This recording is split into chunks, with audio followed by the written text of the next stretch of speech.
தண்ணீர்ல மூழ்கி ஆமென். It happens in the இருதயத்திலே விசுவாசம்.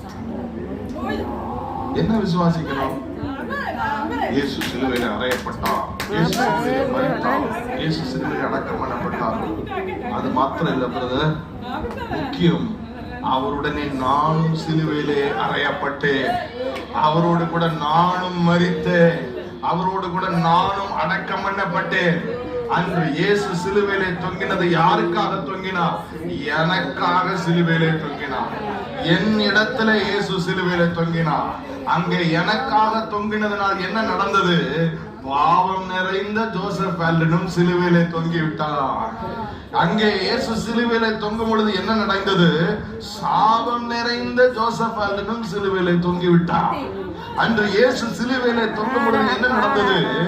எல்லா அடிமைத்தனத்திற்கும் உரியவனாக, எல்லா பாவத்திற்கும் சாபத்திற்கும் வியாதிக்கும் உரியவனாக இருந்த என் பழைய மனிதன் அந்த ஜோசப் ஆல்டனை சிலுவையிலே அறைய ஒப்பு கொடுத்து, அன்று அவருடனே கூட நானும் மரித்தேன், அவருடனே கூட நானும் அடக்கம் பண்ணப்பட்டேன். இன்று நான் பழைய மனிதன் அல்ல, கிறிஸ்துவுக்குள்ளாக நான் புது சிருஷ்டியாக இருக்கிறேன். பழையன ஒளிந்தன, எல்லாம் பழையன எல்லாம்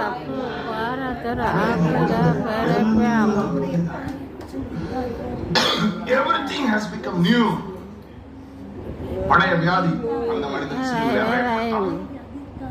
அந்த பழைய சாபம் நிறைந்தவன், அந்த பழைய வியாதியில் நிறைந்தவன், தரித்திரம் நிறைந்தவன். அதை ஏன் கேட்கிறீங்க? எங்க தாத்தா காலத்திலிருந்து கடன்லயே வாழ்ந்து பழகிட்டான். அந்த மனிதனை அவர் சிலுவையிலே அறைந்து விட்டார். இது எங்க தாத்தாவுக்கு இதே வியாதி இருந்துச்சு, நாங்கள்லாம் இதே வியாதி, எங்களுக்கு இது உரிமை சொத்து. ஹலோ, அந்த மனிதனை சிலுவையிலே இயேசு அவருடனே கூட ஏற்றுக்கொண்டார். நான் கிறிஸ்துவனை கூட மரித்தேன், ஆயினும் பிழைத்திருக்கிறேன். இனி நான் அல்ல, இனி நான் அல்ல, இனி நான் அல்ல. ஆமென் சொல்லுங்க. It is no right. It is no right. But it is Christ lives in me. இந்த விசுவாசம் நம் இருதயத்திலே முழு இருதயத்தோடு இந்த விசுவாசத்துக்குள்ளே வர வேண்டும். இதுதான் ஞானஸ்தானம்.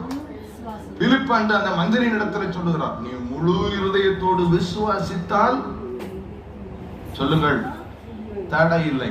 முழு இருதயத்தோடு விசுவாசிக்கவில்லை என்றால் சொல்லுங்க பிரதர், தடை இருக்கிறது சொல்லிவிட்டார்.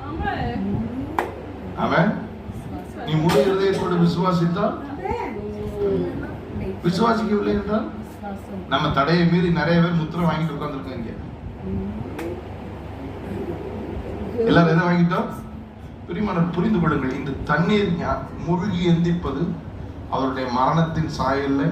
நான் அவரோடு கூட மரித்தேன், அவருடனே கூட அடக்கம் பண்ணப்பட்டேன், எங்கேயாச்சு எந்திக்கும் போது அவரோடு கூட உயிர் தெழுந்துட்டேன், நான் புது சிருஷ்டி ஆகிட்டேன், பழையன ஒளிந்தன, எல்லாம் புது. This is a demonstration of what happened in your heart. ஆமென் சொல்லுங்களேன். ரோமர் 6 அதிகாரம் 3-4